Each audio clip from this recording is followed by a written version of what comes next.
Who are you? My name's Bond. James Bond. Bond. James Bond. Bond, what do you think you're doing? Keeping the British hand up, sir. Welcome to James Bond Radio. News, reviews and discussion of all things 007. Pussy.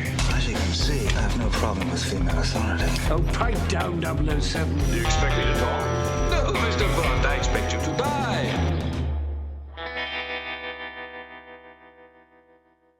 Hello and welcome to James Bond Radio. My name's Chris Wright and I've normally got my good buddy Tom Sears with me, but today he is actually on a secret mission. But I've been on good advice that he'll be back for the next podcast. I think his mission will be done and dusted by then. So just to do the usuals, if you can check out our website, which is jamesbondradio.com. And you can listen to us on iTunes. If you want to leave us a review on there, that would be amazing. We're on Twitter as well, so twitter.com/James Bond Radio and facebook.com/James Bond Radio. So let's get the likes and the follows, and anyone who, if people want to, put the messages up, anything that you've got, you can even leave a message on SpeakPipe if you want, a voice message, or any sort of news or reviews that you find. I know we're getting quite a good community of that going, so that'd be great, and just pop it on there, and yeah, we'll get a little chat going, which will be good. Okay, so we're on to Bond 24 news. There's not a huge amount since last time. There is more casting rumours, as you'd expect.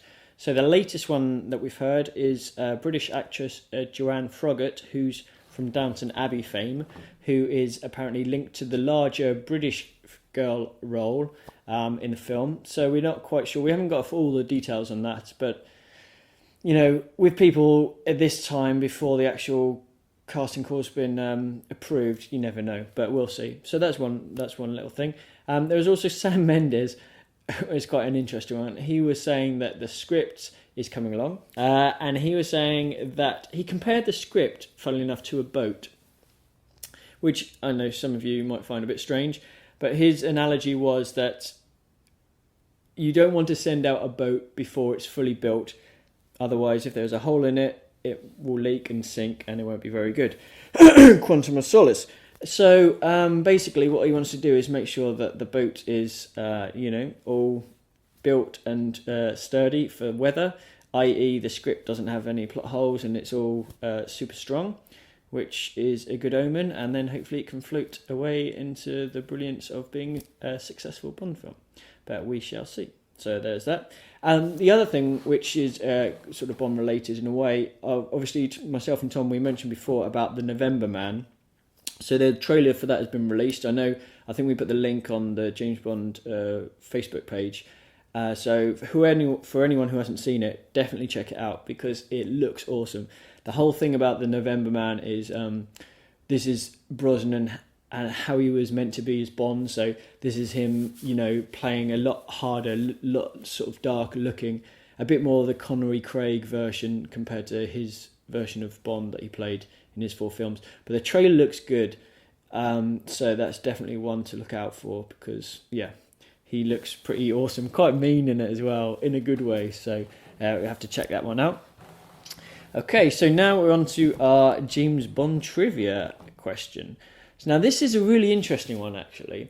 So I don't know if it's tricky or hard, but we'll see. Anyway, my Bond trivia question for today is: in which 2 James Bond films does James Bond mention about a certain close relative of his? Now, I'm not referring to his parents, because normally, obviously, straight away, people could perhaps think of sort of certain things to do with his parents, but it's not his parents, but it is a close relative of his, and that particular relative is mentioned in 2 James Bond films. So it'll be interesting to see if people know 1 or 2 even. It's the same sort of relative, so see how people go. So there we go, that's a trivia round. Before we actually go into the main sort of interview itself, there's also a few shout outs that we need to do. First of all, we need to congratulate the winner of Tom's book, The Battle of Bond, which is Ralph Sanders.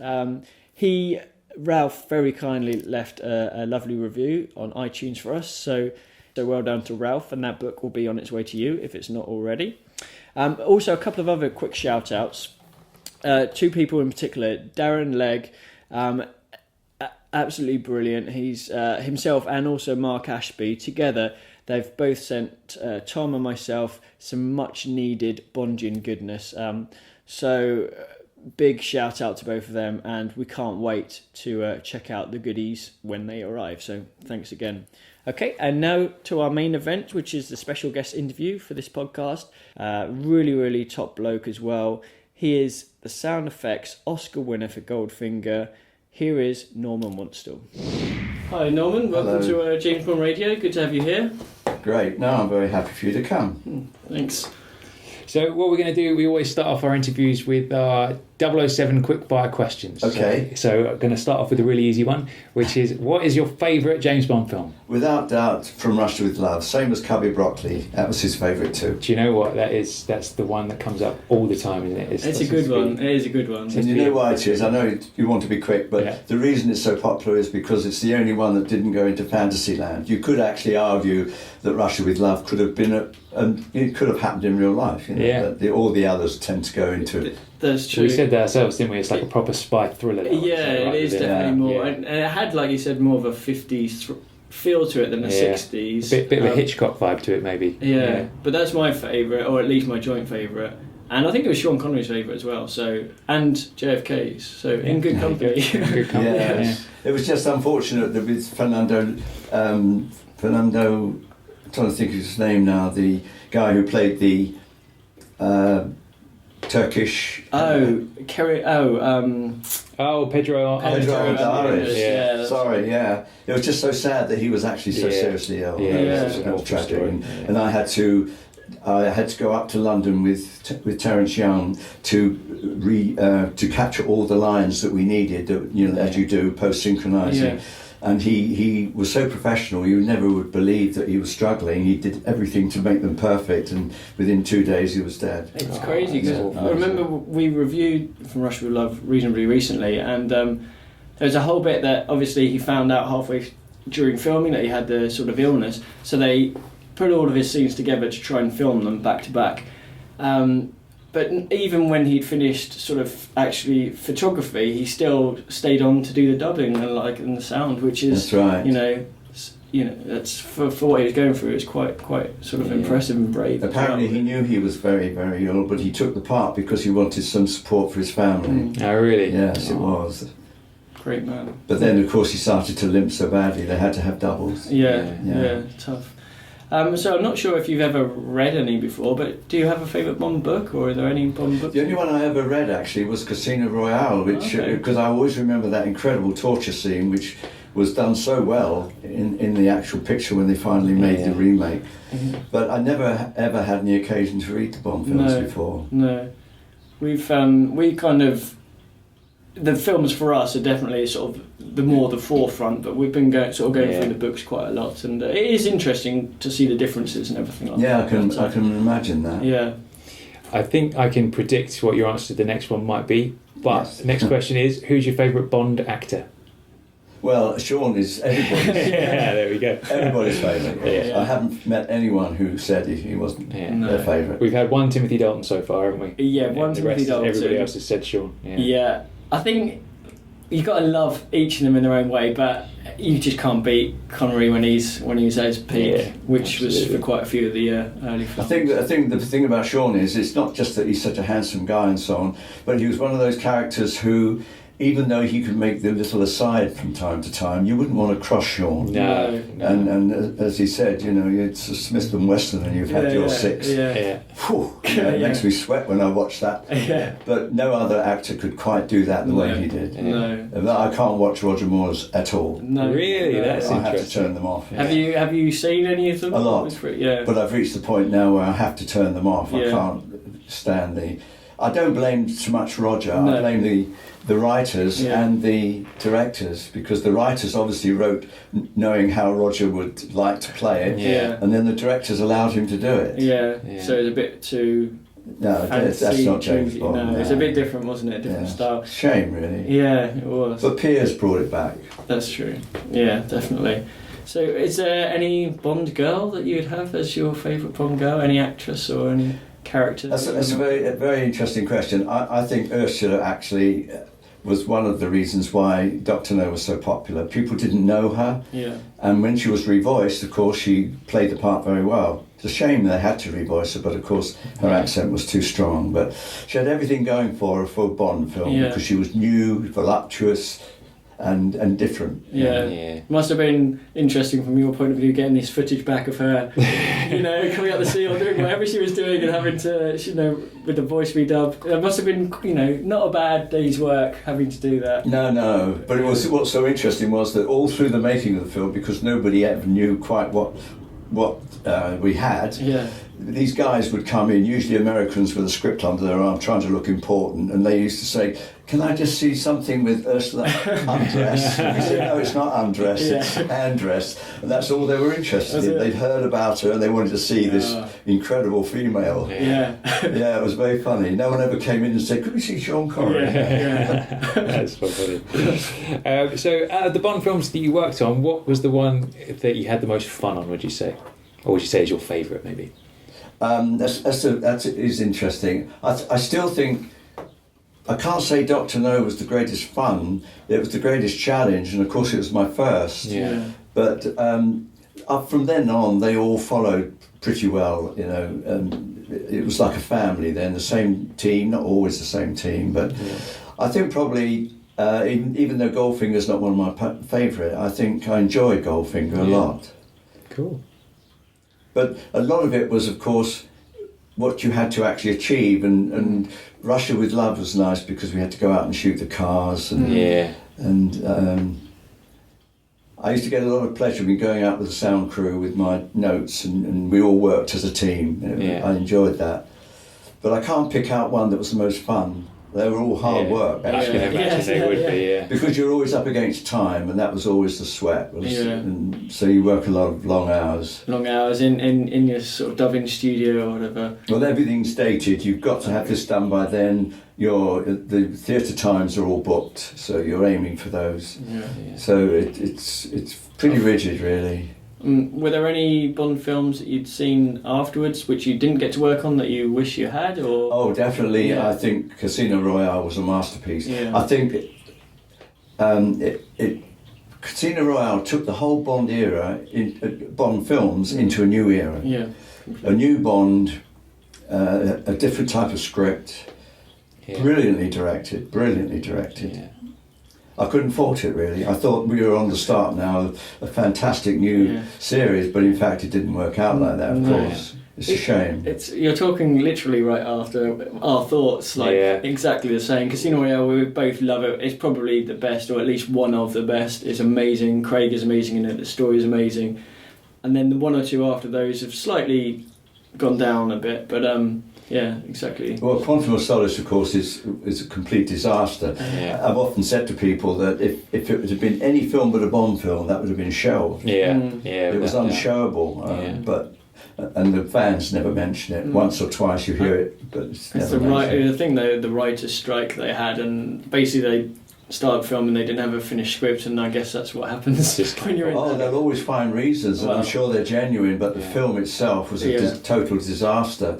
And what's so interesting about the last one, Skyfall, no Bond film has ever divided opinion like that one. Yeah, that's true actually. You either get people who think it's probably the best, or others that think it's highly overrated. Oh, terrible! Overhyped. Yeah. I saw it on my own in my local cinema, and at one point I was very tempted to leave the cinema, which is unheard of. No. Really. Do you remember what point that was? Yeah, I was just about to say. Yes, it was. It was when he arrived at the. It was a gambling club or something.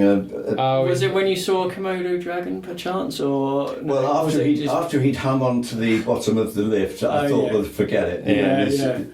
It's getting ridiculous. Yeah. And I knew that there was no way in which he could get into the building from the lift, so they just faked it by him appearing in it. Yeah. And then it all slowed down, and he had this great case of money, which nobody ever knew what it was for, because he handed it back. Yeah. No, it wasn't for me, that film at all. It's a shame. But there are some people that it doesn't matter who plays Bond or what the script is, they love them. Yeah. But a lot of people I know around here, just ordinary film goers who like to see Bonds, they all said, No, not for me. Yeah. It's a I great heard shame. a lot of that, from a lot of Great people, shame. Yeah. So Oh, that, fingers crossed for the next one. Eh? Yeah, that's it. well, I think the biggest problem is that, with all respect to the producers, they're not really what I would call film producers. Yeah. They've inherited the role, Yeah. and so now they'll feel, because Skyfall was probably the biggest grosser of all time, they'll think, we know, fine. You know. Yeah. They won't realise that the film itself wasn't up to it, No. Yeah. and that's dangerous. Yeah. They need to be told. Yeah, and you've got, I guess, Daniel's age is sort of heading towards the end of his Yeah. sort of Bond career as well. It's another thing, but Yes. Well, after Quantum, I did actually write to the producers. so did I. We got something in common Oh, there. that is amazing. I wrote quite a strongly worded letter to a certain extent. How did yours go? Oh, I just listed it through. I said Yeah. I said I was a supervising sound editor on 6 Bond films. Yeah. I still mix with all the guys that worked on your films. Yeah. We all love them, and I said it's just such a terrible shame Yeah. that you allowed so many things to go on in that film that ruined it. And I spoke about the ridiculous editing, which was Yeah. and I just gently listed them through all the different points and said that Bond fans, there have always been highs and lows in all Bond films, Yeah. but people will always be loyal, but don't take advantage of it. No, that's. know. Did you get a response or? No. No. Do you know what response I got? It was from Eon's lawyer saying, "Thank you for your letter. We do not accept unsolicited material. Goodbye." And I was Please like, don't contact us again. Yeah, pretty much. I think that's a journalistic term, unsolicited, Yeah. because I sent her thesis to the Daily Mail and I got Okay. back the same. We Did do you? not accept That's- unsolicited. Yeah. It's the go-to phrase if you want to get rid of someone. Yeah, it means we didn't invite you, so Yeah. we're not. Yeah. Yeah. No, Oh, well done for that. Yeah. Well, when you feel that strong, you sometimes got to get it out. Haven't you? Good for you. Yeah.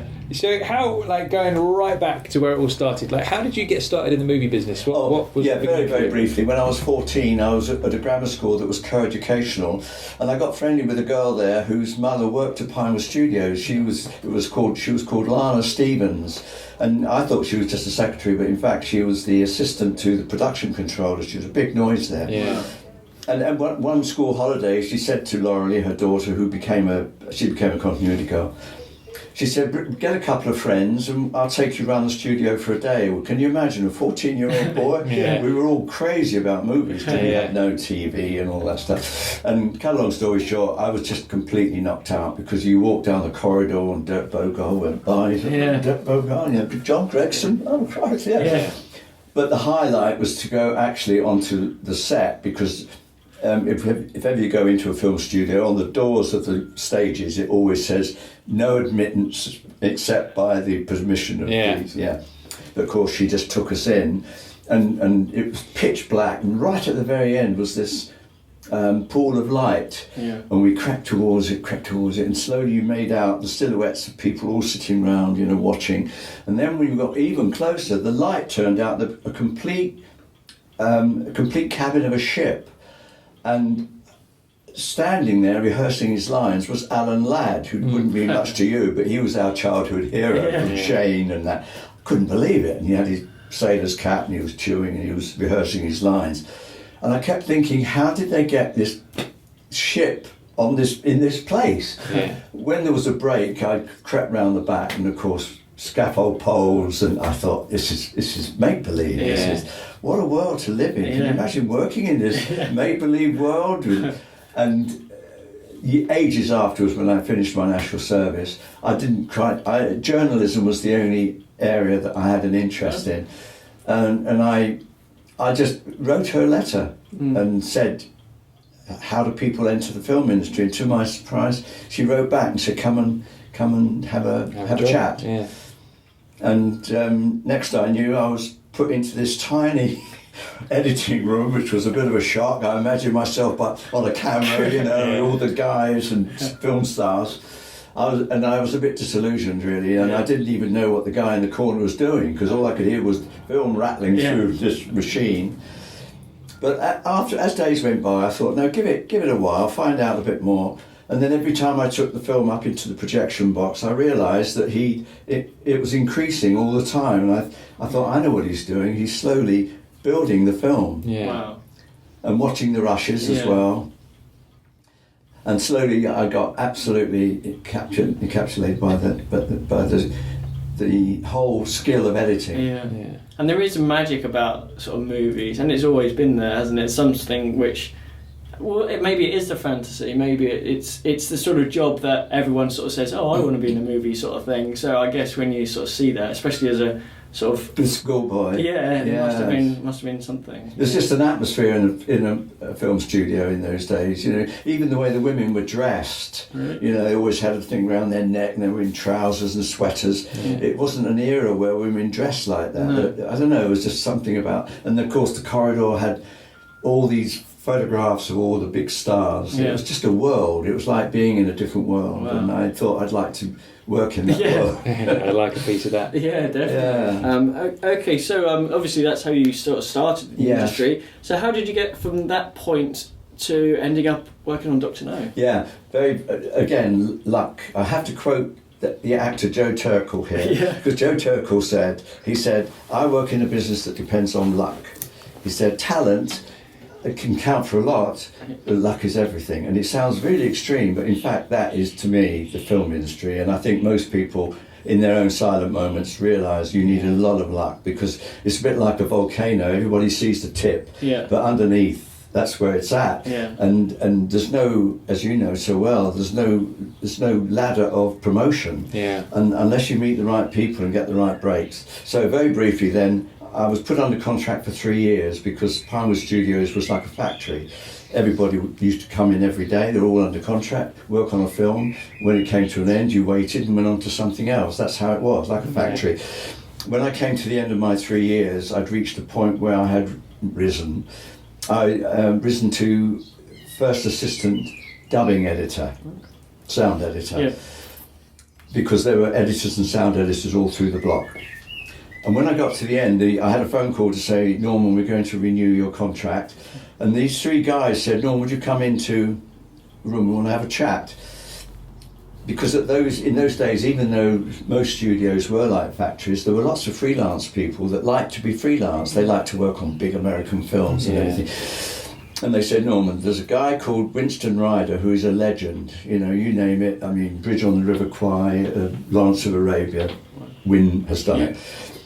He's a legend as a sound editor, but very difficult to work with. But we reckon he needs an assistant, and we think you would be absolutely right for him. And I had to weigh up whether or not I went into the big wide world to work on big American pictures or renew my contract. Well, looking back now, I can't remember what made me decide, but I did go with Wynne. We did 3 films together, very big films, and the third one was Sink the Bismarck, which was edited by Peter Hunt. And because even though I'd learnt a lot and I quite enjoyed sound editing, I really wanted to be a picture editor one day. And I said to Peter, because I heard his assistant was leaving, is there any chance at all that we could work together? He said, yeah, let's do it. And after 3 films, he got Dr. No. Wow. And because of the budget, he promoted me because I'd worked with Wynne. I think he assumed that 3 films with Winston Ryder, I should know a bit about sound editing. And quite frankly, he was right, because even though I'd never ever done it before, never ever worked it, it all flowed back. I remembered how Wynne set about it, and it became instinctive, funny enough. Wow, that's crazy. So what is the process then? So you get the job on Dr. No. What's your kind of to-do list every day when you're working on a film like that? Well, every day, of course, the rushes come in, and I had a second assistant. You had Peter Hunt's the editor, I'm his first assistant, and we had a second assistant. The second assistant's first job is to synchronise like you're. I always say that in my talks, you're the only people that know what a clavicle is for. So he goes right through the day's rushes previously, synchronises it all up, and you view it at lunchtime. The whole crew come in and view it. Peter now is working on other material while the other guy is breaking those down into their respective shots. And I'm standing by Peter all the time, giving him the right thing. He'd say, got the shot of this and that. And so I'm now serving him as his assistant, and then that would carry on then right the way through. But because our second assistant was very experienced, as soon as shooting finished, Peter would allow me to have my own room, and I would go across to sound effects editing, and the other assistant would then take over from me and assist Peter. And then I would start going through the soundtrack, and the dialogue editor would be in another room going through the dialogue, and we would start to plan all the replacement, because on a Bond film I would think 50-60% of the sound would be replaced. Wow. Oh, a hell of a lot, awful lot. And for the dialogue man, of course, a lot of work, because there was so much revoicing. Yeah, that's one of the interesting things of the early Bonds, is so many characters were dubbed, and like Goldfinger. Nikki van der Sel dubbed about 12 different characters throughout the years. I know, literally, maybe more. She even. did. Yeah, very, very well done. But it does mean that in most cases, any scene that, say, Ursula was in would probably be taken away, and Sean would be brought back as well, rather than try and use the original on him and the post-sync on her. But as soon as you remove a piece of soundtrack, you've got to replace every element. I mean, something simple like two people walking along a beach, and you can't use it. You've got to get the two actors in, so there's two tracks. You've lost all the sea. You've lost their footsteps sloshing along the sand. You've lost the birds and the wind in their hair. You end up with about 8 tracks just to get that one simple scene back. It's crazy. That's something you never think about, isn't it? All those tiny little details. That's incredible. And if there's music, you've got that as well. So it's a lot of work. So it's all preparation and going out with sound crews and going to sound effects libraries. Yes, you should spend a lot of time in sound effects libraries.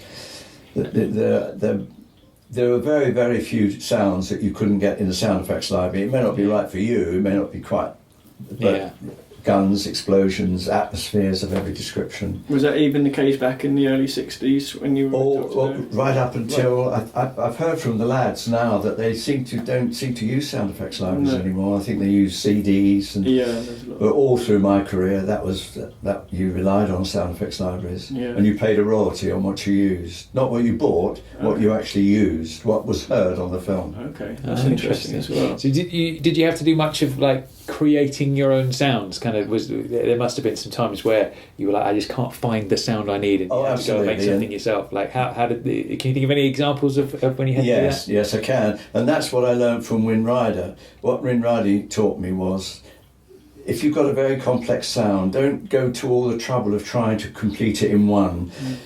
Record or obtain all the different ingredients you think would contribute.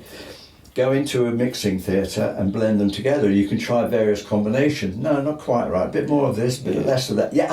Now and there, And I remembered that. So on Dr. No, I went through and listed all the sounds that I knew I couldn't get from a sound effects library. First of all, the silent pistol. I tried everywhere. There was nobody had recorded one.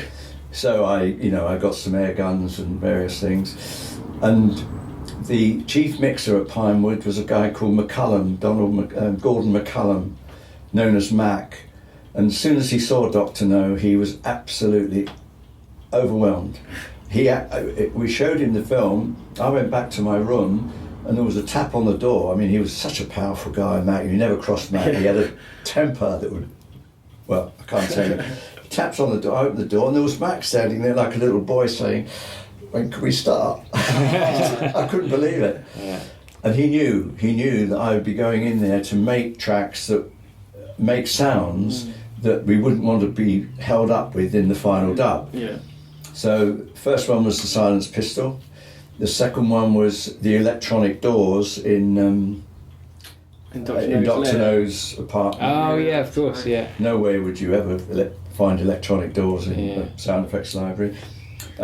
They go up in a lift, which I wanted to be very futuristic, not your usual sort of hotel lift. And my favourite one of all, which was Dr. No crushing the idol. Oh, okay, If anyone gets in my way. And that, to me, with all the technology and all the experience, I could never improve on that. When I hear it drop onto the table, I love it. There was a lot of tracks went into that. And do you remember how those particular sounds were created? Yes, we have you have a special recording theatres, which is for recording dialogue, where the actors come in and see themselves on the screen and say it to the screen, their lips, and you have the whole surface of the theatre is in strips. So you've got every surface you can name, from carpet to grit to stone to grass, and loads and loads and loads of props. And so you would have probably at least a week solid of where you would go in there with the film, and we had special people called footsteps and effects artists, and they would come in and they would do all the performing, and you'd record everything that was on the screen. Yeah. But in my case, I used to go in there for just to say, right, can I just have an hour to do some crushing sounds, please? And they'd say, oh yeah, Norm, what we're going to do? Yeah, okay. So I'd end up with about 5 or 6 different ones that seemed to contribute to what we were doing. Yeah. And then I'd go into Mac, and he would be, oh wow, yeah. We had such fun. We were a real team. Yeah. I really like that sound, that part of the job where you're creating it. So it's not just there's a gunshot, we'll pluck that out of that sound that out of that studio. You know, creating those sounds. There's a creativity behind that as well. It's not just taking from something and then using it. So I can imagine you'd get quite a lot of a real feel-good factor. Huge. When you sort of see it and you think the amount of work that you put into it and that you created, that must have felt great. It's absolutely huge, yeah, when you've got it right. When you've got it right and you think, yes, that's exactly right. And Mac loved it, you see. He as soon as he saw the film, he knew that's what we were going to be doing. We were going to be creating sounds, not just getting them, putting them, laying them up. We were going to create them.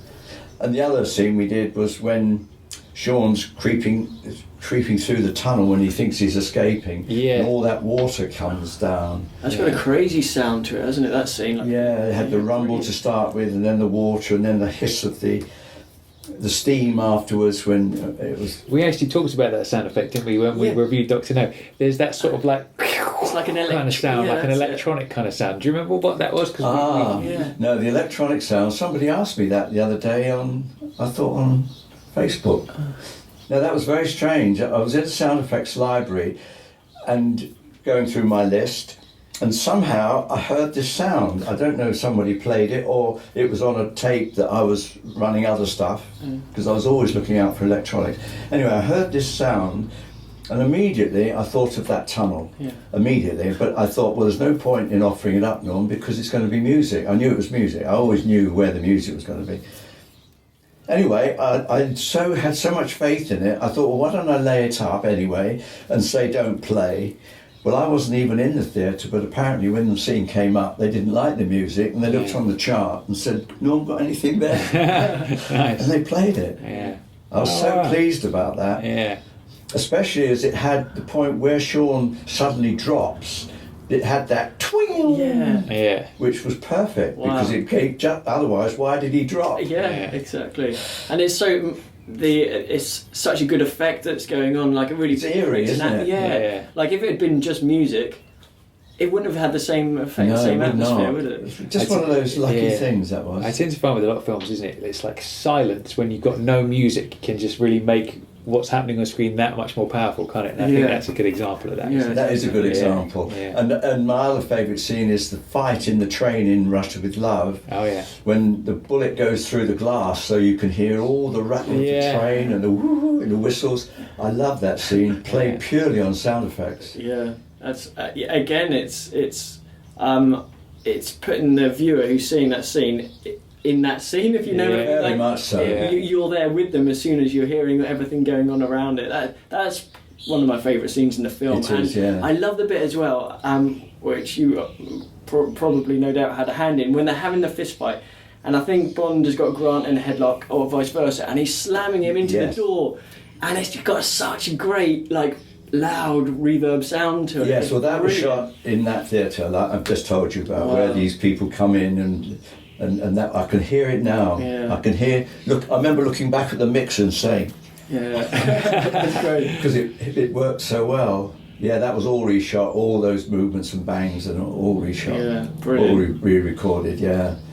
So with each of the Bond films that you worked on, there must be well, probably in all of them, like we're saying, the sound effects that you had to create, and some which you really didn't know if you were able to, whether it's last minute jobs. Do you remember on the sort of films which ones were the hardest to create and maybe close to the deadline that you needed them for, or anything like that? Strangely enough, even though we were awarded for Goldfinger, the Dr. No was the biggest job, really. Having said that, Russia with Love was nothing more than sound effects, wasn't it? We had the boat sequence, didn't we? I'm trying to think of all the other things we had. It was sort of non-stop action in Russia with Love. For the benefit of our listeners, that's a car alarm going off. That's not one of Norman's sound effects. But obviously the biggest example of mixing stuff together was without doubt Oddjob's hat. That obviously everybody remembers it. Everybody knows it. I was on a TV show, Esther Ransom's show. She used to have a show which each week was a different subject, and on this week it was awards.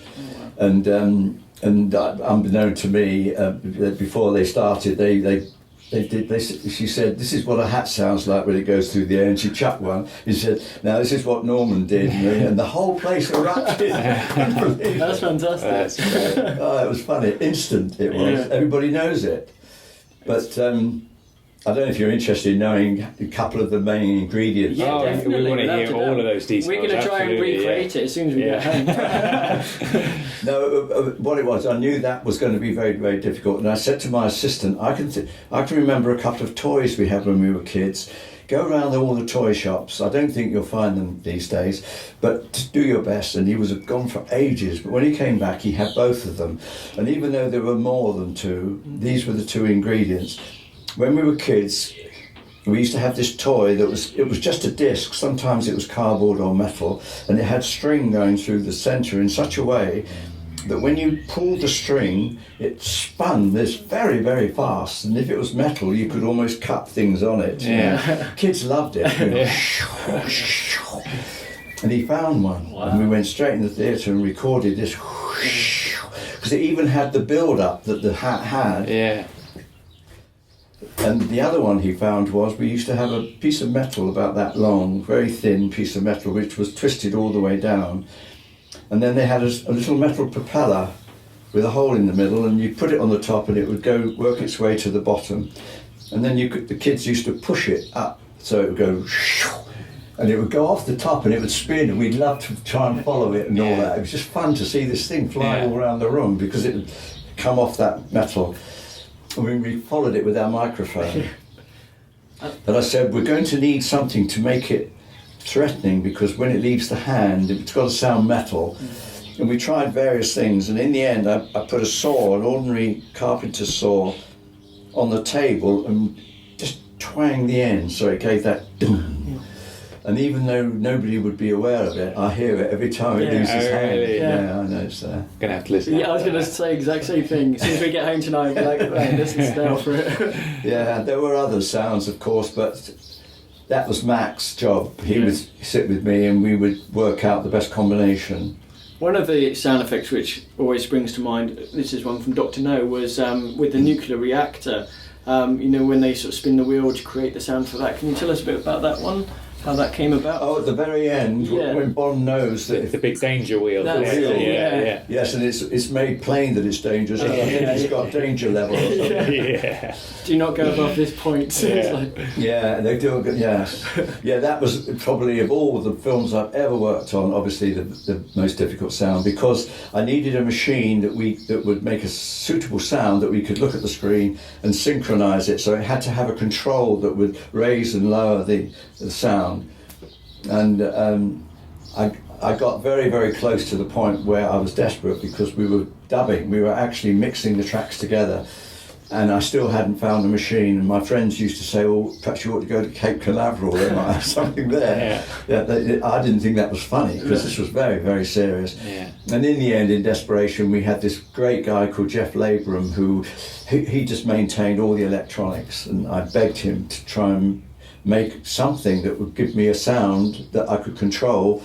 And even though he said he couldn't, he said he would look into it. And 3 days before that scene was being dubbed, he called me to the theatre, and I've never seen a gadget like it. My heart absolutely dropped. I was expecting a really piece of complicated, but not this junk of wires and bits. But he switched it on. It gave a pulse, which I said is absolutely right, because it's a nuclear reactor. You can't have any old sound over a nuclear reactor. But this had that deep thumping pulse. And then he pointed to this little spindle, and the moment I turned it, I realised that guy had invented a machine. Yeah. And I look back on that and think, you couldn't put a price on what he did for me there. But that's how Pinewood were. They loved the Bonds. Yeah. He obviously went away and sweated blood because it was a Bond. He wouldn't have done it for another film. Yeah. They all wanted to be part of it. They loved the fact that sound was going to contribute to these films. Not complement, contribute. And that's rare in films, really. You know, if you see a gun, you hear a gunshot, that's fine. But if you get a futuristic film like Star Wars, and it's a rare sound you've never heard before, that contributes. Definitely. Yeah. I'm just trying to go through all of the films you worked on now and trying to think, I wonder if that was Norman, I wonder if that was Norman. I bet you did the bomb at the end of Goldfinger, the ticking bomb. Yes. Yeah. Yes, I must be honest, that was I did find that in a library. Oh, yeah. My job was to select it, and there were so few electronic sounds in libraries in those days. It was the Bonds came too early. Yeah. Or maybe they were the ones that pushed sound further if they're creating, and then everyone else sort of helped. Too. Yeah. Yeah, because Bond had to make these sounds, and then they were there in the library, and then everyone else benefited from it. Maybe. Yeah, it's possible. I think but electronic music had already begun to creep into the technology of sound. I seem to remember there were records being made that sounded like orchestras, but they'd actually been manufactured electronically. And it was just fortunate that somebody tipped me off that there was a company that were experimenting with electronic music, and that was the BBC Radiophonic Workshop. And they really did save my life. There's no two ways about that. I can imagine. I often think back, if they hadn't existed, I'm not sure, where would I have found the laser beam? Yeah. That is an iconic sound. Yeah. The laser beam from Goldfinger with a woo woo woo. Yeah. That is an amazing sound. That high pitched, I described to him exactly what I wanted, and when he came back it was exactly what I asked for. But Peter Hunt was nervous of that sound. Everybody else said, let's hear that sound, but you'll notice that very soon after you hear it, it's covered, I think, is it with music or I think the crackle? Peter got nervous. He thought, I remember there's a bit where you almost see the flame coming up, don't you? And there's a definite crackle. Yes. the crackle. I had to get a guy in with a machine to create all the crackle. Yeah. He was a tradesman that did. But the actual sound of the beam. Yeah. There was nothing in existence in those days that could have, I don't know, something had to go over it. Yeah. I don't know what we would have put over it. But these people knew exactly what I was after and give them their due. In fact, I know it's nothing to do with the Bond films, but I worked on with Peter, I worked on Ipcrest File. Okay. Which Harry Saltzman produced as well. Yes, he did, well done. And the whole key to that film, if you think about it, was finding this piece of tape in the warehouse that turned out to be the brainwashing sound. Well, where would I have found a brainwashing sound without these people? I brought him in, I said what I wanted, he went away and he came back with it. But not only did he come back with the sound, but when you first hear it, you see a close shot of the tape going round. Yeah. And he gave it a so it even added to the. It's very, very highly technical people, and I'm so grateful for them. That's a good film as well, Ipcrest File. I like the Harry Palmer series. Favourite one I worked on. Yeah, that's great.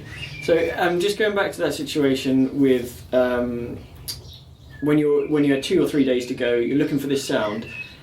Does that kind of filter to the ears of Terence Young or Cubby Broccoli or Harry Saltzman? Do they ever sort of hear, well, hang on a minute, Norm, we got 3 days, what's happening? Or is it strictly your editor, Peter Hunt's the one that's... In that particular case, nobody knew. Really? Nobody knew, no. They just assumed that, that everything was okay. They'd mixed about 6-7 reels, everything was going fine, so when we get to 12, it will be the same. So that's almost, I don't know what's better, to know it all yourself and have no one else know it, I suppose then... Well, that's your job. Yeah, and you haven't got people then sort of... I guess if people were there talking to you about it, that's wasting time that you could be trying to fix it there, isn't it? As I said to you, it's very departmentalised, the film industry. Too much, in my opinion. There's no overlap. Not like tradesmen. No. Most tradesmen could do something else. You know, electricians can do a bit of plastering or whatever. But in the films, it's very strictly down the line. And one of the other sounds that always comes to my mind was in Goldfinger, which to me is one of my best pieces of work, was the crushing machine. I love it because most people just assume that that's how it was shot. But in fact, by the time it came back from America, there was only a few bits, little shortcuts of this. I had to start virtually from scratch, and I was quite happy with what I had. We obviously went in and did all the crunching and stuff in that theatre I've told you about. But the one thing that was missing was the most important sound of all, was the sound of these jaws coming up. Yeah. And that symbolises the whole strength of that machine. Yeah. And I was desperate again. There's nothing in the libraries. I tried everywhere, and I thought, here we go again. And I was working one day with my assistant, and I said, what's that going on out there? He said, oh, don't worry, Norm, that's some workmen have come to do some work on the back lot. I said, yeah, but listen to that noise. What is it? He said, I don't know. I ran outside and you could hear this intermittent. I said, what's this? He said, it's a compressor, mate. He said. I said, well, hold on, don't go away. I rushed down to my my mixer, record this. Yeah. He said, no, no chance. We're shooting all day.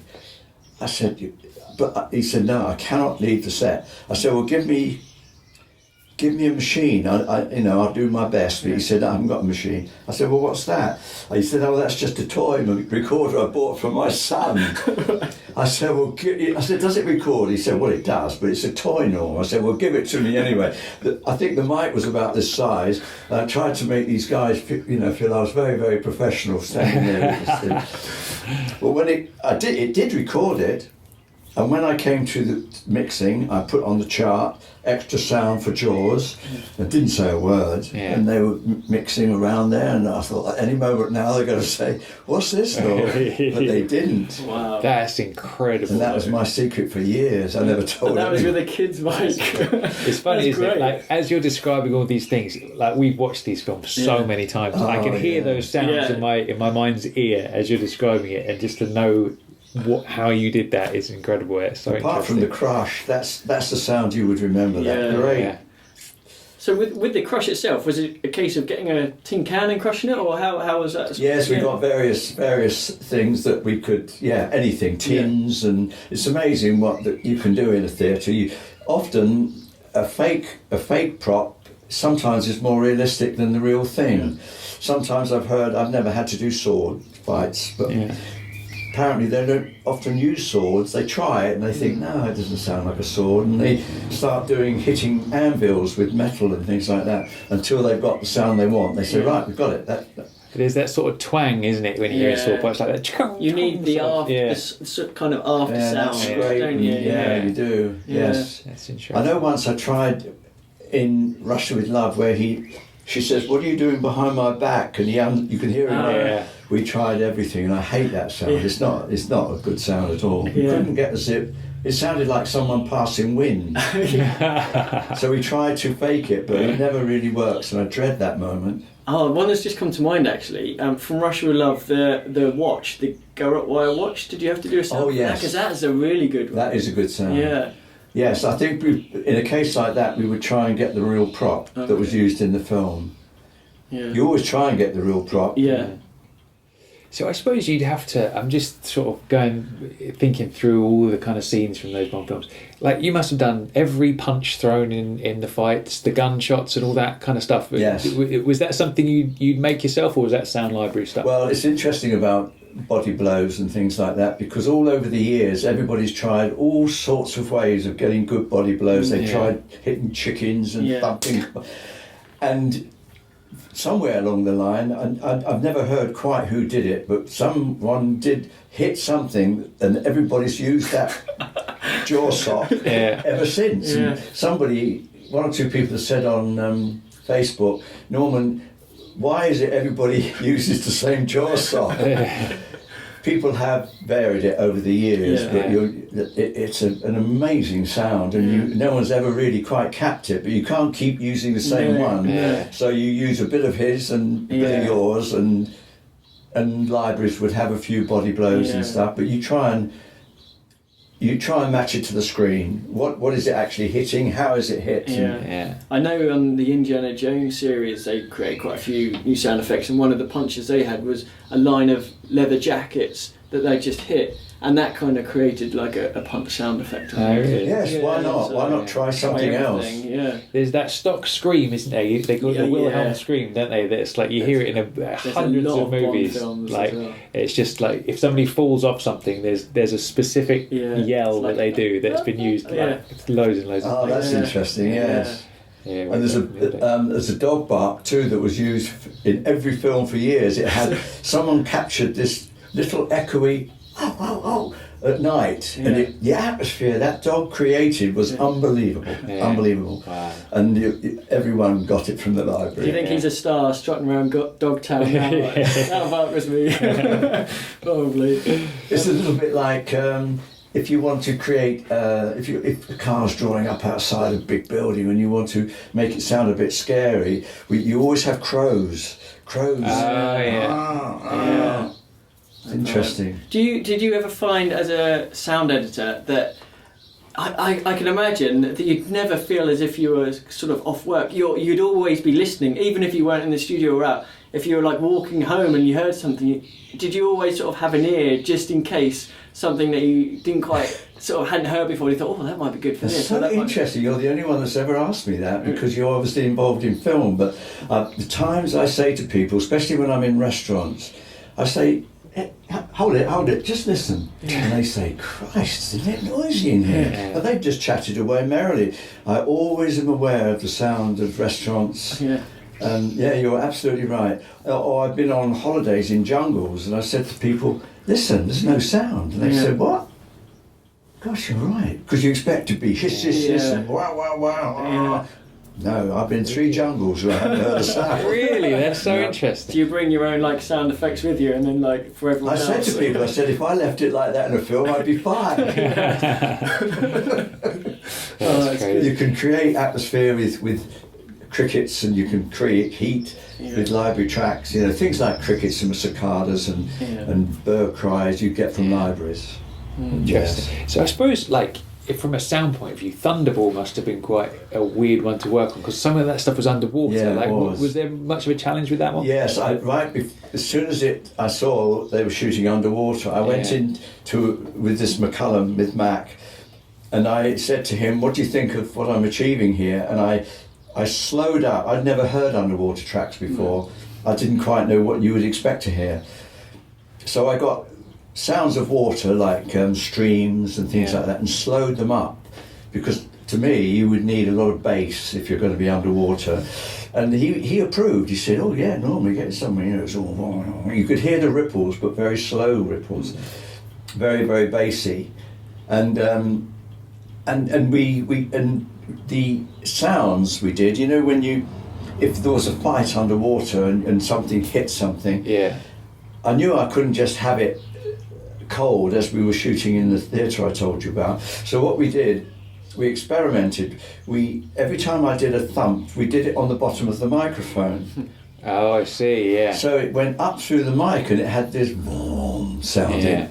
So every thump and movement took on a nature of its own, and it sounded underwater. Yeah, that's great. So it didn't sound, oh well, that's not that's how it would sound if you're And Matt was very interested, and we played around with those things, and that was quite a challenge, really. There's a lot of experimentation, isn't there, that has to be done? Yes. Did you have to do a sound effect for the jetpack, or was that the actual jetpack sound? Remember the jetpack at the beginning that you I'm pretty certain I had to create that. Yeah, so long ago that one, but I don't think there was a sound for that. There may have been, but then I could always add to it. That often would happen. I bet Thunderball was like a challenge all round, wasn't it, that film? Because all that underwater work and from a sound perspective, that must have been way different to all the other ones. But yes, I always remember where the plane is, the Vulcan is descending, and I knew it had to hit the water. Yeah. And we had this guy, he was very well known, this sound effects creator guy, he was very good. And he happened to be on duty that day, and I said, what we're going to do here then? And he said, well, leave it to me. And in the theatre, they also, because it has every prop you can think of in there, because you never knew what you might need, and they had a kids' paddling pool. So he said, fill that with water, and he got this hose, and he held it on the end like that, and when the thing hit the water, he let it go, and it went... I couldn't believe it. Absolutely amazing. That's incredible. It's great, a isn't it? hose. Yeah. That's mental. Hitting a kid's pool. Yeah. That's fantastic. I'll only briefly tell you this because it's not nothing to do with Bond, but in the continent they don't have theatres like that and footsteps of all description. They have the artists that come in, they just sit on a chair and they do all the footsteps, they put on the right shoes and they do all the footsteps sitting down, not like ours that would be walking all around the theatre. And any props, they'd have the props here and they do it there. And I had one scene where a car hit a whole mass of oil drums and they were going everywhere, absolutely everywhere. So I knew I'd have to go out and get a load of oil drums. And as it was going through, this chap said, I said, no. He said, no. And he kept pointing to it. He wanted to do it. I said, no. So he would insisted that he wanted to do it. And he got a film can, 2 film cans. He asked for 2 film cans, and I literally looked away, and he watched it, and he went, and the last one rolled, and he rolled it. And when I looked back, there it was. And it worked? The whole lot of ball drums all over this. I couldn't believe it. Couldn't believe it. It's so funny. That's great. I'm going to be listening to these movies I a know, whole different I way now. know. Just been like trying to work out what they were. So you did the first 5 Bond films, didn't you? You did through Yes, to You Only first Live 5 Twice. and, So yeah. do you have any memories of You Only Live Twice that stick out? You Only Live Twice, well, only that, I don't know if I have to tell you all this politics stuff, but it was unfortunately a rather unhappy film, You Only Live Twice, because Peter was upgraded to doing the second unit, as you probably know. He was sent off to Japan, and so because Lewis Gilbert was directing it, he brought Thelma Connell on, who was his editor. So now we have Peter's second unit. Thelma now was on board as the editor, and I liked Thelma very much. She was very well known, and I'd worked with Lewis Gilbert more than any other director, and it was all going fine. But of course, once Peter came back, he wanted the hot seat again, and so he made it sort of awkward for Thelma. And cut a long story short, she left the film, and it left a rather strange feeling of the whole team. And that Peter and I never really recovered from that. It was rather sad. But the film itself, I really enjoyed. I thought it was a very good, one of the better ones actually. There's a lot of good stuff going on. I mean, the rocket and the volcano, for instance, was that created a sound effect? That's where that BBC Electronic Workshop came in. I still look back and wonder how, because it not only came in, it went out as well, didn't it? Yeah. And I've often thought, how would I have, I know I'd have had to have mixed a lot of tracks together. It still would have been difficult though to have got the actual rising sound and the descending sound. You could get jet sounds that were rising in that, but there was so much else involved in that, wasn't there? But they created it in one, which to me was an extraordinary feat. Absolutely What extraordinary. about Little Nelly? Do you remember the gyrocopter? Was that all? Were any sound effects added to that? No, I went out with that, with the, you probably remember the commander. Ken Wallace. Ken Wallace, yes. Ken and I went out with the sound crew, and I just told him what to do, and he flew over and did the business. It was a lovely little tour, wasn't it? Yeah, so we got the real thing. Yeah, okay, that's The key when you record is you always go out with the correct car or the correct boat or the correct... The only exception was in Russia with Love, where John Mitchell was the sound mixer on there, the one that was floor mixer, not the... Because there's always 3 different teams working on sound. You've got the guy that records it at the time, the sound editors that take it all apart and rebuild it, and then the mixers at the end. Yeah. John Mitchell was a very, very dedicated mixer. Once you got John on your side, you knew you always came back with everything. Anyway, he came back, and he was so keen to record the sound of these fairy marine boats. He bribed the producers to give him a cap, and he's in one of the boats.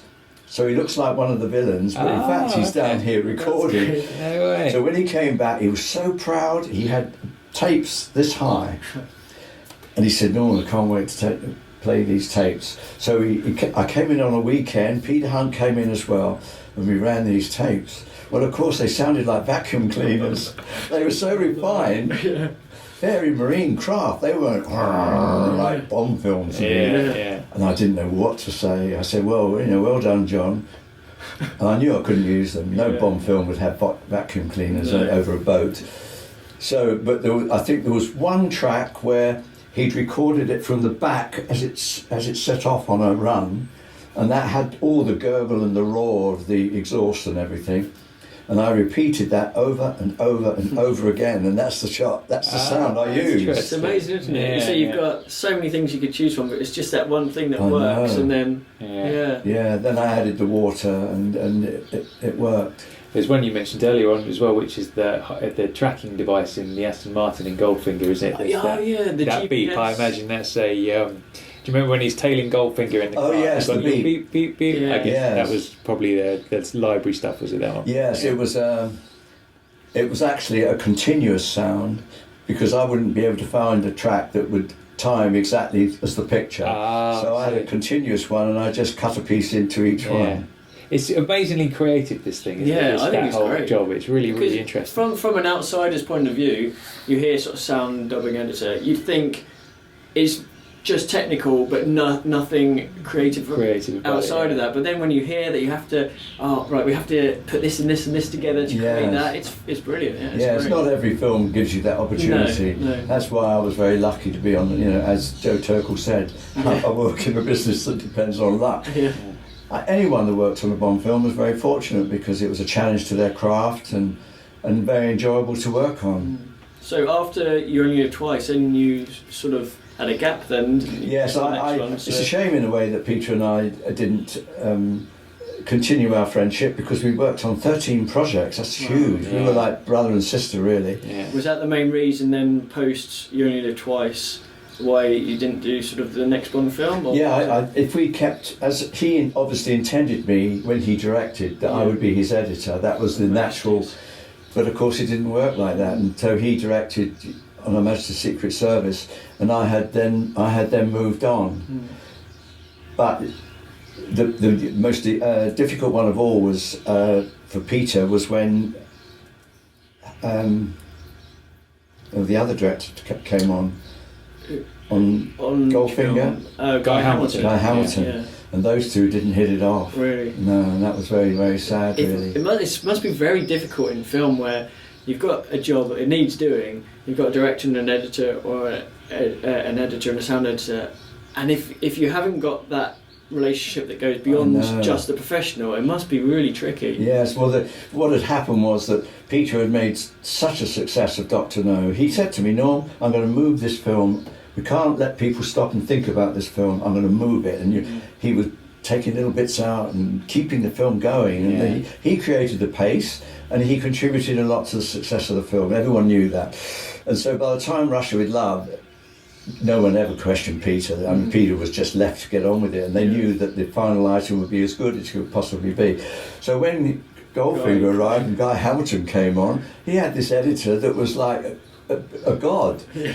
And he wasn't used to that. Yeah. His editor was somebody that worked for him. Yeah.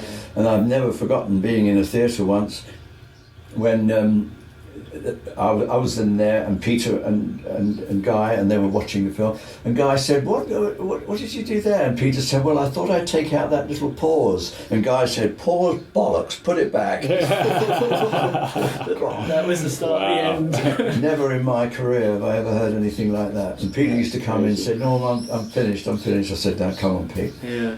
We've always worked as a team. Let's keep going." And Yeah. it was sad though, because it wasn't really necessary. And I've spoken to Guy a lot. I've seen Guy at lots of events, and he said, "Well, I inherited Peter, and I had my way of working. Yeah, it's tricky. Yeah, it was. Yeah.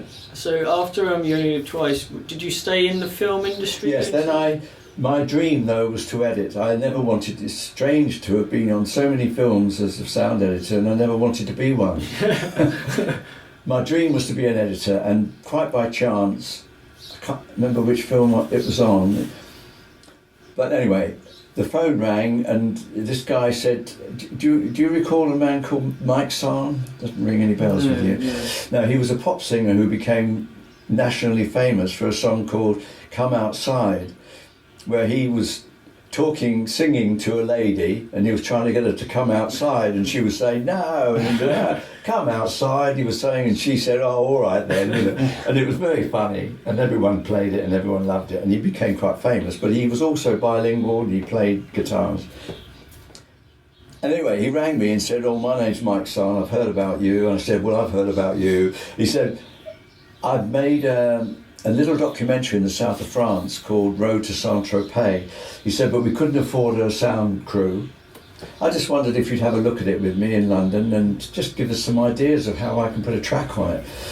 And the moment I met the guy, we bonded. I loved him. He was such an interesting, great bloke. He really was. And I did my very best to put something on it. It's very, very rough, but I used my contacts. I worked for nothing. Advised him on a few things, and anyway, he was able to show it with sound on. And we became so close. He used to say, "Come on, what do you want to be?" I said, "I want to cut films." And he said, "Well, if ever I get a chance, mate, I tell you, you'll be the first one I'll phone." And I laughed because when was a pop singer going to direct it? Yeah. But a year later, he wrote this script called Joanna. And he took it to 20th Century Fox, who had this theme called Fox Thinks Young, and they were giving young actors, young producers, and they read the script, and because it was all swinging 60s, they said, all right, we'll have it, and Mike could direct it. Wow. So he rang me up and said, this is the big one. That's crazy. And that was the start. Yeah. And finally I'd made it to editor. Wow. I was so happy. And even though the film unfortunately wasn't well received at the time, it's recently been re-released because they think it really actually was quite a milestone. Yeah. But because Mike let me do all sorts of tricks and things, people were ringing me up and saying, we'd like to interview you for our... So I worked on quite a few films after that. So a good experience you found as an editor. Yes. Joyful. Peter actually, I think, always knew one day I would edit for him. So he never really liked the assembly side, cutting it, putting it together. He liked the fine cutting, the overlapping and all the rest of it. So he used to go on the set and let me assemble the brushes. So I got quite experienced at actually cutting film, because if you haven't, you're all fingers and thumbs when you get your first choice. Yeah. So I really thanked him for that. I really, I've got no gripes about Peter. He was very fair. It's just unfortunate that things didn't quite work out in the end. But that wasn't your last sort of encounter with Bond. You came back a few years later. Yes. I didn't leave the industry till 1977. And everybody wondered why I left the industry, but it was because I'd reached the age of 40 or 41. And when you've been in the industry a long time, you get the feel of what it's about. And all film people, I think, have a love-hate relationship. Love it when they're working, hate it when they're not. And I thought to myself, do I want to spend the next 25 years never knowing where the next job's coming from? It's something you need to think about. But the reason no one ever leaves the industry is because what else can they do? I mean, you're like a turtle on its back. You're so specialised in the film industry. And where would you ever earn that kind of money? So I thought, if I'm going to do it, I'm going to do it now, because otherwise it'll be too late. Yeah. And I worked abroad a lot and late hours, and I thought, what kind of family life is this? All film people feel it, but they don't know what to do about it. Yeah. But I did. But I made up my mind I would make the break. So what brought you back? Because you came back for Never Say Never Again. Yes, purely because the American editor, the assistant he used was English, and he was a friend of mine, and he called me and said, I know you've been out of the game a long time, but Sean would like to have at least somebody on the film that was on the originals, because everybody he sees are strangers. Yeah. Sean actually had a bit of an executive position on Never Say Never Again, because whenever I sat in a theatre and heard them talking at the back, he was giving his two pennyworth, which normally you would never have an actor doing that. I think on that film he had Associate producer or something? Yeah, he had choice of director, choice of cast, and I get script as well. So yeah, he had a lot. Just give lots of Connery power. whatever he Just wants to basically, come yeah, back, yeah. exactly, yeah. Just give him everything. Did you sort of work with him at all on Never Say Never? Not really. It was the one time when he actually did come into my room and we had a chat, and I could tell that he wanted to have a little bond, but because I'd never worked, But the extraordinary thing about that film was, apart from all the politics and everything, whenever I give a talk, I always stress one or two things, and the one thing I stress most is that the script must be watertight. You have to go over and over and over, because scripts have been handed to me and they've said it's fine on Eisner, and I said, yeah, but how are you going to do this chapter, this... How are you going to do that? And they said, yeah, well, that's the point, yeah. So, and on Never Say Never Again, we had the first rough cut running, and the two writers were there, Frenet and Clement, was it? Yeah. Yeah. And the moment the lights went up, we all sat there silently, and the writer said, well, why does Bond go to the Palmers? And there was this deathly silence, because the film was wrapped, with all the cat, everything. And they said, yeah, why does he go to the Bahamas? Script-wise or story-wise, he had to go to the Bahamas because that's where the baddies were. Yeah. But there was nothing in the script that would tell him. Just go on holiday. Oh, That was so serious. Wow. Really, really serious. Yeah. So we've been reading about the whole process of Never Say Never Again, and apparently it was quite a kind of troubled production from the start to finish, really. Yeah, I believe the director's spoken recently. Somebody told me about it. Yeah, it was. And he said about the problems on it as well. Interesting. Yes, and at the very end, where the Bond and his friend are trapped inside this, it's like an underground tunnel, isn't it, really? A cave, really. Yeah.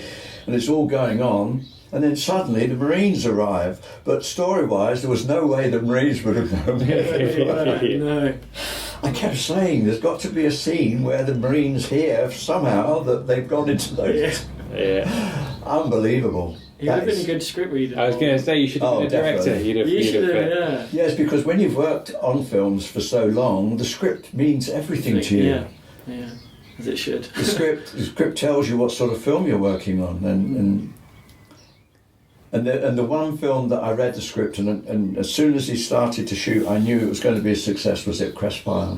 And strangely enough, Harry Saltzman wanted to fire the director after about a week, because he was shooting so weirdly and so stylized is the word. He said to Peter, "We've got to get rid of him." Peter said, "No, please don't get rid of him." And of course it became the classic that it was. It won the Academy that year and everything. Did you work on the follow-up as well? No, I never did. No. Because it was cut by a different editor. Oh, right, okay. The Ipcress Files, the best of the three. I really loved it, I enjoyed that film very much. Yeah, that's good.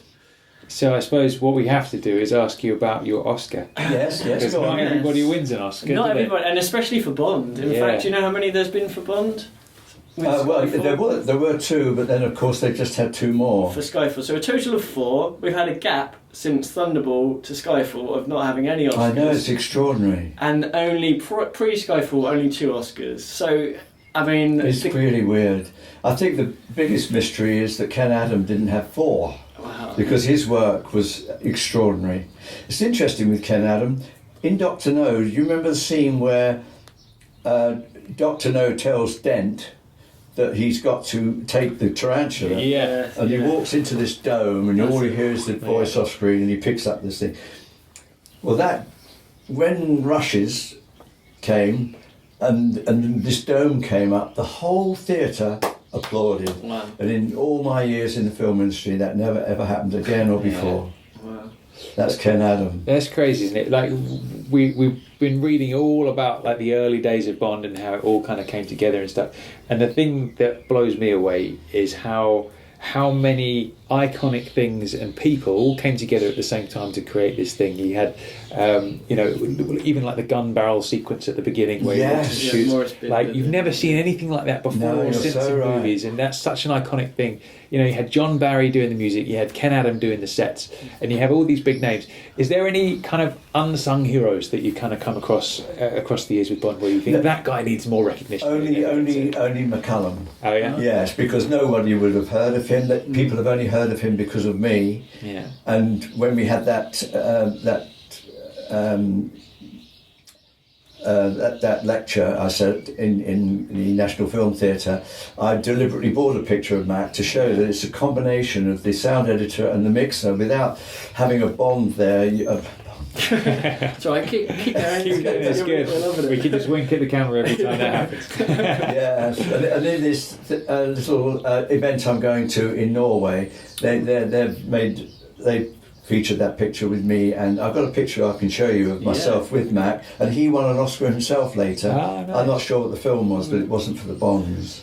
So what was that like then? When did you hear you'd been nominated? Whereabouts were you when you sort of first found out? I'm certain I was on. It was extraordinary. None of us had any idea that the sound effects had been introduced into the Academy list, because there was always sound, that's all. Yeah. And no one ever knew who that belonged to, because I've explained, you have the people that shot it, the ones that edited it, and the ones that mixed it. So it used to end up in a glass case in the studio where it was mixed, usually. So I think the guys in America, the Guild of Sound Editors, said, look, this is ridiculous. The sound editors ought to have their own award, basically. And they created it, and it was won the first year by Mad, Mad, Mad, Mad World, I think, won it. Yeah. So we were working in this theatre recording sound effects. I think it was on Ipcrest File, it must have been, because Peter came in and said, can I stop everything? He said, I've got this telegram from the American Academy and they want to know who was responsible for the sound effects on Goldfinger. So we all looked up and said, well, Pete, you know that, don't we? And we just carried on working. We had no idea what he was talking about. No idea at all. And it was only after a while that we had a proper invitation came to say, well, you are nominated for this.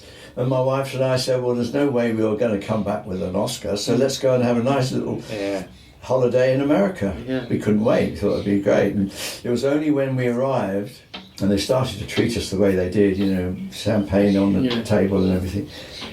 And then I looked at the programme and I could see that there were only 2 nominated. And I said to my wife, this is getting serious. Quick, get the champagne. Yeah, up till then I hadn't even thought about what to say or anything like that. I mean, you just don't. A boy from even Ealing, on the night. So you hadn't written a speech or anything? I'd thrown a few ideas around, but whatever you throw around is not going to come out the same way, is it? I can imagine. And so by the time I was in the hot seat, I thought 50-50 chance. This is getting really, really serious. But fortunately, the moment the name was called out, because of the applause. And the band struck up with Goldfinger. There was so much noise, I couldn't be afraid. I was just engulfed in sound. Yeah. And when I finally got up there and she handed it to me and I looked out, because of the way the place was lit, instead of looking at individual faces, which can make you feel a little bit nervous, it was just like a mass of heads. Yeah. So I was talking to outer space and I had no fear at all. It must have been... What a feeling, like... Yeah. No, it's become ridiculous because my son was talking at work about various things and about his dad, blah, blah, blah, and one thing led to another. He said, Bond, he said, Oscars. He went home and told his son, who was he's 7 years old, his son went, and up it came. Oh, wow. And it circulated, everybody was going, and it was on YouTube. Okay, cool. We'll definitely check that out. Well, that's it. We'll splice it in. We'll put it into the podcast so everyone can see. Oh, right, yeah.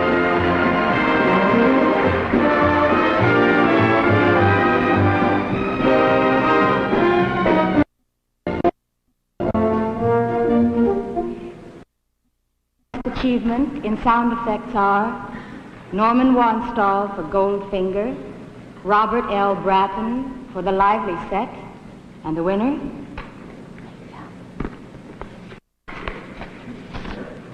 The winner is Norman Wanstall for Goldfinger.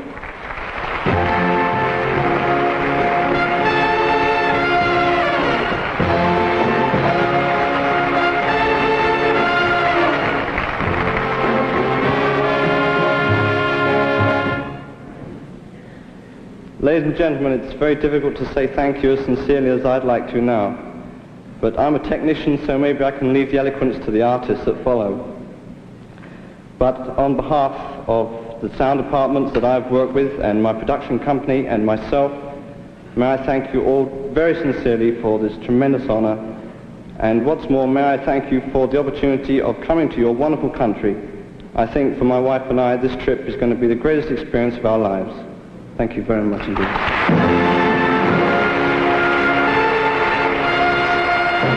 So what happens then? So you've been to the Oscar night, you've won an Oscar. Right, you go off the screen, so you go off the stage, Yeah. and then they start going on for the next people.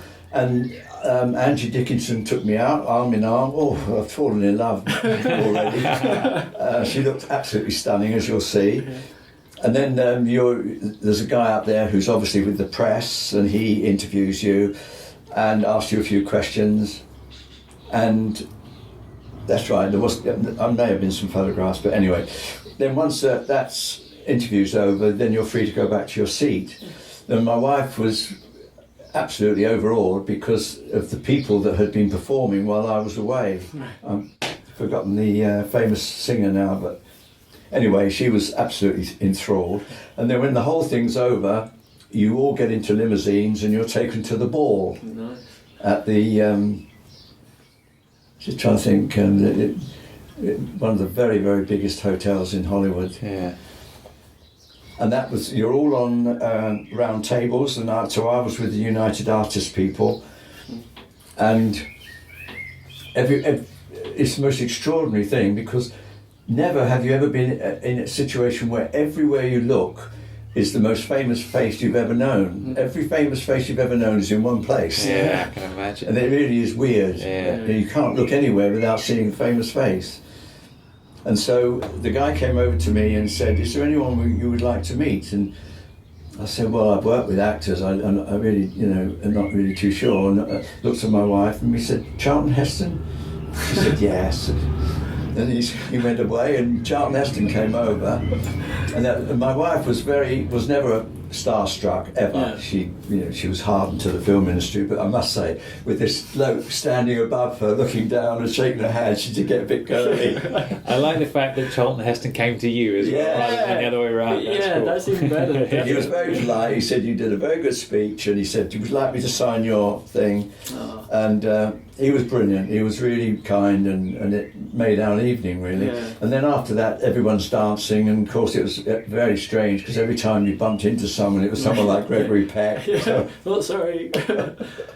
And then what about actually, like, going home as well? Like, when you got your Oscar at the airport, what do you do with it? No, you have to hand it back, right, because okay. it's not inscribed. Right, I see, okay. Yes, and because I was freelance, in between films, I used to love to go to Europe and hitchhike or cycle around Europe and stay in youth hostels. It was just like a hobby. I loved it. I've always loved travel.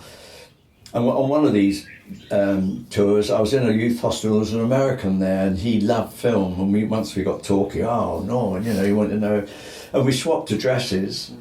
And we kept in touch. So when he knew I was going to America, he said, "Well, look, try and extend it and come and stay with us, and I'll take you to San Francisco and places like that." Yeah. So we did. We went and stayed with him and saw a bit more of America. That's nice. He was at Stanford University then.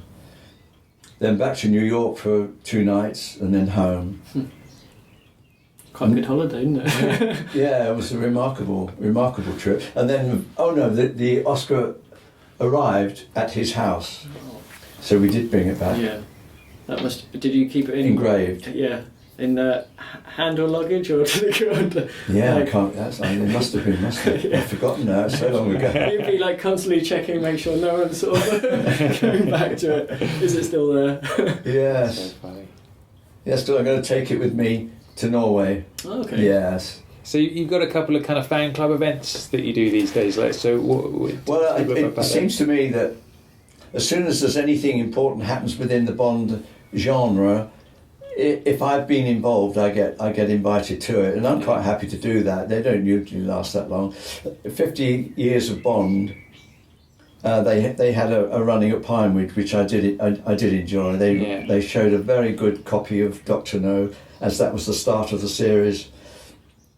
We had question and answer, and I thoroughly enjoyed it because I had a chance to see Dr. No first time after about 25 years, and I was able to sit back and see it as a member of the audience, and suddenly I began to see why people enjoyed it so much.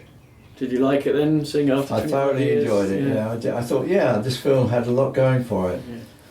Because at the time, I know everyone was nervous. I went to a sneak preview with Harry Saltzman, and as they filed out, the look on his face said it all. Really? He was very, very nervous, very nervous. Because we knew we had so much good stuff. We had the tarantula, which to me is a marvellous scene. And we had Ursula and Bond and Sean and... James Bond, so much good stuff. Everyone was going to love that, but how are they going to accept Dr. No, this weird guy in some strange place with hooks for hands? It could have gone either way. People could have said, "Oh, do us a favour," but they didn't. So when you were looking at these rushes, and the first time you saw Sean Connery say the line "Bond," James Bond. Yes. Did that give you tingles as it gives us tingles? Like even back then when you saw it and the film hadn't been released, just seeing it in the rushes, did you think there's something there, or was it just a case of it could work? Because it wasn't the first day's rushes. The first day's rushes was him coming out of the airport in Jamaica, and so by that time we got used to seeing Sean. So. You become a bit mechanical, and these were another day's rushes as far as we were concerned, and so Sean, that was the way Sean played that scene. Yeah. It's always funny, isn't it? I always think about that when you're involved in something that's so iconic. At the time, like you have no idea how huge that moment's going to be. When he says the line for the first time, or even throwing Oddjob's hat. You had no idea how huge that would become. No, that's very true. And then you look back and you see just how iconic all these things are. I always think that's really, really quite funny. Really, it is, yes, because people don't realise that films. They do realise, but they're not aware. It's subconscious that films are all filmed in bits. Yeah. So when you see a car chase, and I explain to people that every one of those cuts has to be recorded again. It's just a mess. Terrible. Yeah. You just feel that chase took place, and you just cut in. And when I tell people, I say to them, every time you cut from one shot to another, subconsciously you don't bother to think, well, how did you do that? You don't think of that. But somebody somewhere has decided at that exact spot to cut from that shot to that. They say, really? Well, I suppose if they did notice it wouldn't be working, would it? Yeah, it'd be flowing. That was an interesting thing I just thought. With the Oddjob hat, when they're in Fort Knox and the hat, when Sean Connery throws against Oddjob and it sticks in the metal bars, that's a great one. How did you get that one? There was like a dun, isn't there? So, yes. So it was just before Oddjob sort of electrocuted himself. Like Sean Connery throws a hat at him, and then it gets stuck in the metal bars, and it's got a great sound there. Yes, well, that is typical of those sessions we have in the sound effects theatres. They're the ones with all the floor different panels, and we would have looked at that, and we would have tried various. You can go on a long time till you get it right, but. You immediately think, right, give us a this and give us a that, let's try that. No, that didn't work. And that's quite a fun, creative session, sound effects shooting. What we called it, it's called Foley, actually. Yeah, it can be quite challenging. Sometimes you just can't get it right. Yeah, I can imagine. One of the funniest ever, only because I can't remember the film, it may have been at Crestfire, where a tap was pouring into a sink. One of those deep, deep sinks. And everything we try, normally you just pour water in it. Oh, great, move on. No, it never sounded right.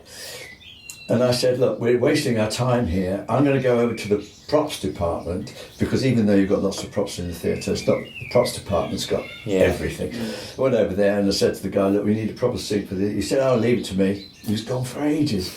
When he came back, I said, what's the problem? He said, would you believe it? We've got everything here but the kitchen sink. I said, that'll go down in history. That's great.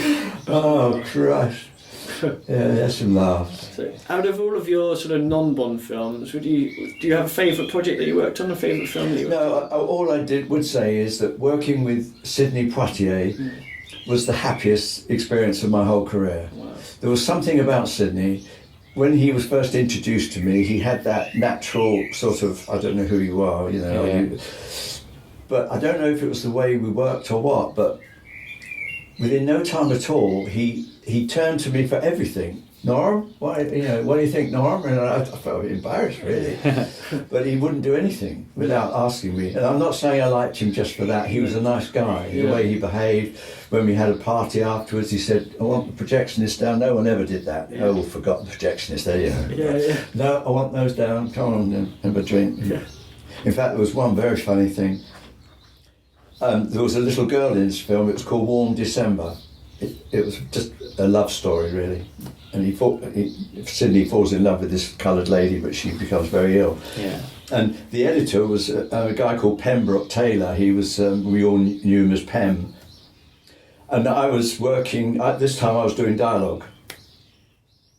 And so I was coaching this little girl on how to do the dialogue, and I was working away. Anyway, during the session, this Pembroke came and just sat down, didn't say anything. And he sat there for about an hour watching me work, and then he went out again. The following day, I went into one of the theatres to pick something up, and there was no one in there except Sidney. And he said, Norm, come here.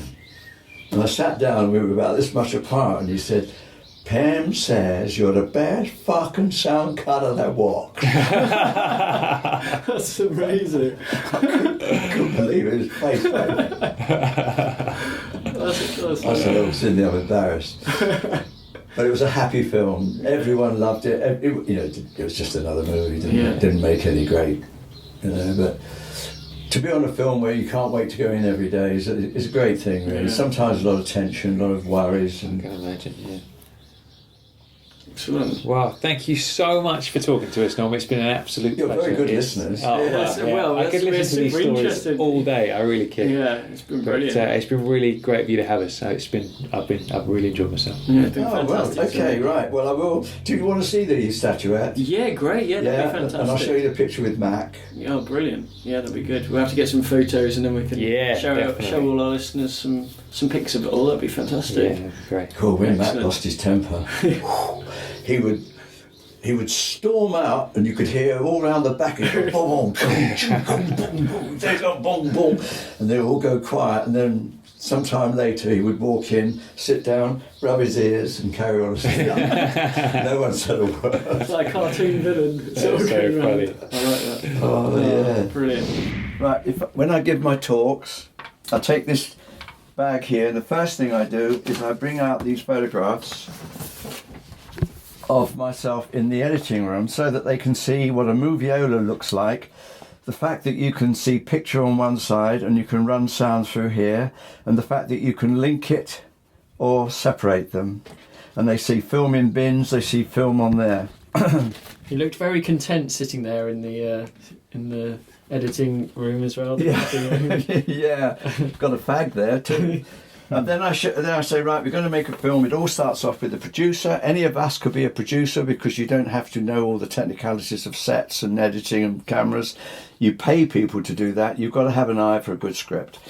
And this is a genuine script from Troy. And it's, I didn't work on it, but my daughter did as a makeup artist in Mexico. And it's just like a play that you used to read at school. The only difference is that you've got far, far, far more scenes, so it just shows you the different scenes and every line of dialogue in the film. Great.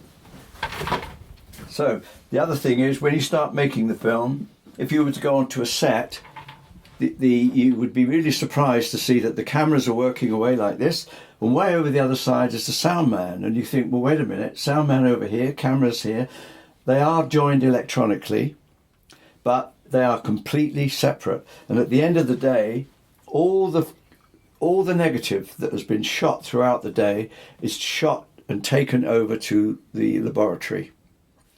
The 1/4-inch tapes that the sound man with his headphones and everything, that's shipped off to the sound department. The following day, in comes rolls of 35mm film. Probably 3,000 or 4,000 feet. 1,000 feet is like that, and that's how it's always shot. And you'd probably get 3,000 or 4,000 feet in a day shooting. And from the sound department comes 35mm sound. You seen one or two of those in your time? Yes. And that track, the wide track, is actually the sound track on there that's sprayed on, and this piece on the other side is purely to keep the level. It's nothing to do with sound. And the reason you have a clapperboard is that you can now, first thing in the morning, the assistant runs this on that moviola that you saw in the photograph. He watches the clapper coming down, down, down, down, down, and when it claps, he makes a mark. Slate 1, take 1. You never say shots, you always say slate. The reason you say slate is because the clapperboard has a slate on it so that you can rub out the numbers and write them back in. And then you run the sound on the machine again, and you hear the clapperboy say, scene 1, take 1, clap, bang. Make the mark. Now the two marks put together and you are synchronized. Wow. So you go right through the whole day's shooting, marking the clappers. And then when you've got your 3,000 feet of picture, 3,000 feet of sound, you take them into the viewing theatre, and the whole crew come together and enjoy seeing what you shot yesterday, and hope that it's great. Wow. Well, before you run out of... eventually, after the whole film is finished, the sound and picture, which have been running side by side right the way through from start to finish, is finally married together. And this is a piece, what we call married print. And right down the side there, you will see a optical soundtrack. That could be taken into a cinema and you could play it. Obviously, these you could not. Fantastic, isn't it? And so when you used to take something into a viewing theatre, you go up to the projection box. This would go onto the projector. This would go onto a sound machine. When the switch goes, the two would turn together. In case we run out of time, let me just show you the statuette, which when I show it to people, I always have to stress that it's very heavy, because they tend to think they can just hold it, but in fact it is very heavy. Wow, there it is. The very first Oscar for a Bond film. Let me just get up close on that inscription. The Academy Award to Norman Wanstall for the sound on Goldfinger. That's Look at amazing. that. Sound effects. Sound effects on Goldfinger. Does that bring it back, Norm? On the day that you first picked it up? Well, not so much now, because obviously it's come out so many times over the years. Yeah. It's only when I see that the speech. Yeah, that does bring it back. Now this is my little gallery. It's my own little private. It just brings back memories from the films I've worked on, and people that have meant a lot to me. I mean, just being able to see Ursula after all those years, that was amazing, and it was very nice of her to let me have a picture taken with her. And of course, Eunice and I have met up at so many different functions that we've become really good friends. Honor, I think she's quite amazing. I think the fact that she's in her 80s and she looks so incredible is wonderful. Absolutely. This was my wife and I on the big day. That's a lovely photo. Oh, that's Oscar night. Look at that. Yes. That's incredible. Oh, that's amazing.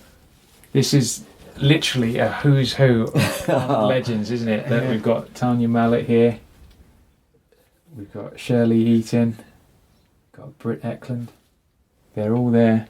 Yes, and the lady in Russia with Love who does the massage. Jan Williams. Well done. Yeah. Well done for knowing Jan. She was at when we went to the From Russia with Love thing at Pinewood event. She was there then, I think. Yeah, she was. Yeah. She would be there. There you go. It's a nice one of Donald Pleasance at the top there. Yeah, it's Donald Pleasance. There's Donald. Oh, there's There she is. Yeah. Jan there. Look. Oh, and look at that. That's a beautiful shot. Yeah, these two are shots out recording the cars. Wow. And that was Mike Sarn at the music session of the first film I edited. Look at the certificates as well at the top. Yes, you get one of those just for being nominated. Wow. I get that. But even better, look at the one over here. The We got the winner. nomination, and then we have, and the winner is. That's brilliant. That's so good. I have very, very fond memories of working with Julie Christie. That was with Francois Truffaut. And she was incredible because I had to work with her day after day on her voice. And she was so professional. I think, without doubt, the most professional I've ever worked with on post-synchronising. Wow. She would look at the line, rehearse it once, and then she would hit it. And I loved it. Wow. Amazing. Oh, and there's your favourite, Angie Dickinson. Yes, that's right. Yes, that was taken when we went off stage where we were interviewed. I forgot we had that picture. You look like you're having fun there. You're enjoying That's it. a happy face. Yeah, isn't A it? little cuddle there. Excellent. That's amazing. But I don't know if you've taken... No. But Mac played a huge part in my career there because he and I worked as a team, and I relied on his expertise to make the most of my tracks. That one as well. Yes. With the Bond team, there's Guy and Desmond. It's so sad that Desmond's no longer with us. I know, it's such a shame, isn't it? Fantastic. Okay, well, there we are. That was our interview with Norman Wanstall, and I think you'll agree, like we said before, he's such a nice guy, really good guy, and some of the stories he's had, like, so interesting. You can just feel the creativity of the guys when they first started working on Dr. No.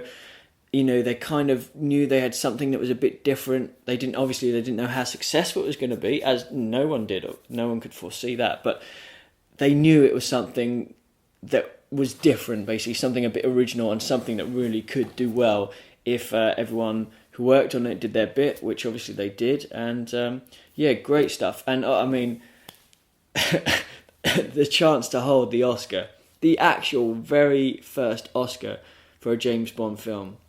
I mean, that was awesome. That was so good. Myself and Tom were like, literally, giddy schoolboys. And we'll have another special guest interview coming up for you within the next few podcasts as well. So keep an ear out for that. Okay, so now we're on to Bond facts. Okay, so Norm worked on the first 5 James Bond films, as well as Never Say Never Again in the sound department. So he was literally there from the start. Bond fact number 2, which I think he mentioned just then, he still watches the Bond films, and after seeing Quantum of Solace not too long ago, he felt compelled to write a letter to Eon signifying his thoughts about the film. Now, I don't know if you've heard of anything like that before, but I think there might have been someone who felt just as compelled to write a letter. And I actually had a read of Norm's letter, and it was a lot more concise than mine, but it pretty much hit the same point. So it was cool to see that there was actually someone else that felt as bad as I did the day after. But anyway, so we go. Bond fact number 3. So Norman's Oscar, that was, like we mentioned, was a very first for Bond, but it's only 1 out of 4. Now this is a bit strange, really, for me. Obviously, we've got the second Oscar was for John Steers, a special effects in Thunderball. Now, between Thunderball and Skyfall, there's a big gap where there's no. Okay, we had a few nominations. Diamonds had one. I think Live and Let Die, Spy. There were a few nominations thrown in and around, but it had to wait all that time until Skyfall to get not 1 actually, but 2 more Oscars for Skyfall, and that was for the best original song for Skyfall by Adele, and also the best sound editing, which. I guess there's 3 sort of sound-related Oscars there. You've got the song, you've got sound effects, and you've got sound editing. So Bond is obviously good with its sound, but I think it's just a shame that, especially I think Ken Adam would have deserved an Oscar with his production design along the way. Spy being probably the obvious one, or even You Only Live Twice. But yeah, it is a bit of a shame, I think, that it's not been recognised as much, but there we go. Okay, so now we're going to answer the Bond trivia question. So, it'd be interesting. In fact, it'd be interesting to see what Tom thought of this. So I'll get on the blower and I'll hit him with a question as well, because even though I don't know where he is because he's on a secret mission, I can still get hold of him. It's kind of like The Man with the Golden Gun, where at the end, Bond's in Scaramanga's yunk about to float away, but yet M can still find him, He still knows the number to get hold of him. So likewise, I'll get hold of Tom, I'll hit him with this question and see what he thinks. But first of all, I'll say it again for all of our listeners. So the Bond trivia was, in which 2 James Bond films does he mention about a certain close relative of his? And I did say this isn't to do with his parents, but the answer is The Man with the Golden Gun and A View to a Kill. And that close relative is actually his aunt. So I don't know if anyone got that, but if they did, congrats and well done. Basically, in The Man with the Golden Gun, he's in Andrea Anders' hotel room, and she sort of mentions, when she's trying to refer to Scaramanga, she mentions, he's tall, dark, tall, slim and dark, and Bond was like, yes, so is my aunt. So there's one. And also in A View to a Kill, Bond tells Zorin that his dotty old aunt died and left him horses. So that's interesting, because is that the same aunt that he was brought up with after his parents died in a climate accident? Because in the literary Bond, Charmian Bond, who is his aunt and looked after him, so maybe that was, could be the same person. Now, quote is going to be a bit tricky because Tom's not here, but I can still do a quote for today. So my quote is going to be common thief. Again, it could probably be done better, but you get the idea, and I'll lay it on again next time around. Cool. So there we go. Yep, that is podcast 15, done and dusted. The interview with Norman Wanstall, which was, hopefully you all enjoyed it. And now for next podcast will be podcast 16, and that will be our review of You Only Live Twice. Once when you die, and once when you look death in the face. See you then. Bye.